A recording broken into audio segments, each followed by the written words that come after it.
প্রত্যেকটা বাসায় ওষুধ কেনা লাগে, তাই ওষুধের দাম আবার কি বেড়ে গেছে না? দ্বিগুণ হয়ে গেছে প্রায়। টেস্টের ফি বেড়ে গেছে, ডাক্তারি ফি বেড়েছে, ওষুধের দাম 2 গুণ 3 গুণ হয়ে গেছে। তবে আমরা কষ্টের ভিতরে আছি। অসুখ যদি না হয় তাহলে ওষুধ কেনা লাগবে না। ভেজাল খাওয়া বন্ধ করেন, দেখেন অসুখ হবে না আল্লাহর রহমতে।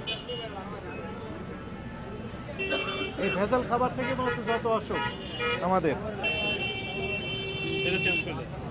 বিসমিল্লাহ।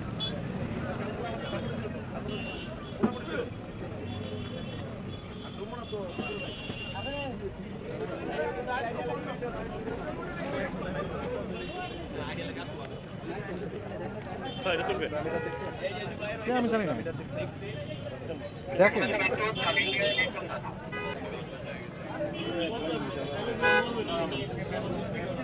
এখানে একটু নাম লেখা দিন, প্রাপ্ত শিকার। এখানে একটু নাম লেখা, নাম লেখা। 20,000 টাকা রসিদ বুঝে পেলাম না, আগে বুঝে পেলাম প্রাপ্তি শিকার দেন, তারপরে দেবো। নাম লিখে দেন, নাম।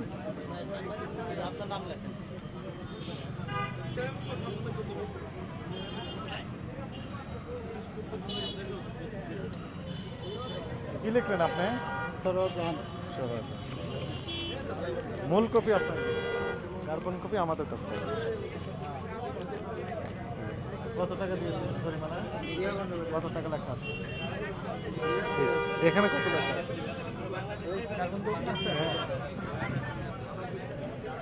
ঠিক আছে, তাহলে আমরা কি আশা করবো এখন থেকে? অধিক টাকা বলেন, সবাই শোনো আপনার কথা।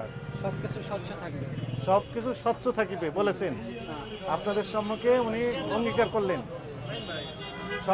সবকিছু স্বচ্ছ থাকবে। স্টোর রুমের ওখানে শুধু স্টোর রুম থাকবে, ওখানে মেয়াদোত্তীর্ণ কোনো প্রোডাক্ট থাকবে না। ফ্রিজ ব্যবস্থা নাই, কি থাকবে? মিষ্টিগুলো একদিকে থাকবে, ঝালগুলো অন্য চেম্বারে থাকবে এবং ইনটেক করে রাখবেন। তারপরে ওই যে বার্থডে কেকগুলোতে কি থাকবে? অমোচনীয় কালি দিয়ে ডেট লেখা থাকবে, রাইট? অমোচনীয় কালি, ওই স্টিকার উঠানো যাচ্ছে, তাই না? সেগুলো আর করার সুযোগ নেই। এখানে কোনো মেয়াদোত্তীর্ণ প্রোডাক্ট থাকবে না। সকালে যে গাড়িতে এই প্রোডাক্টগুলো দিতে আসবে, সেই গাড়িতেই আপনি রিটার্ন দিয়ে দিবেন মেয়াদোত্তীর্ণগুলো। ঠিক আছে, আমরা আশা করবো তাহলে এখন থেকে ভালো প্রোডাক্ট এখানকার লোকজন পাবে। ঠিক আছে, আপনাকে সর্বশেষ সুযোগ দেওয়া হলো। এর সুযোগ যদি কাজে লাগান ভালো, আর যদি না লাগান আপনার ব্যবসা প্রতিষ্ঠান চাকরি থাকবে না। এই ব্যবসা প্রতিষ্ঠান আমরা বন্ধ করে দিয়ে দেবো, সিলগালা করে দেবো।